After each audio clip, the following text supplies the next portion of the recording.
जी के प्यारे हनुमान जी हमारे शक्ति इनकी अपार है, अपार है।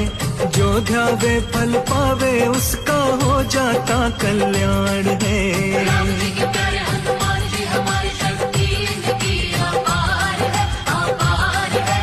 जो ध्यावे फल पावे उसका हो जाता कल्याण है। हाँ, जो ध्यावे फल पावे उसका हो जाता कल्याण है।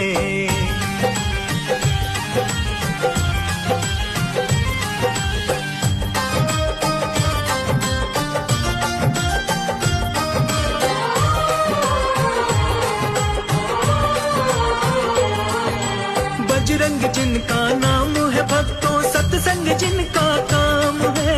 सत्संग जिनका काम है, सत्संग जिनका काम है। ऐसे महावीर बलवान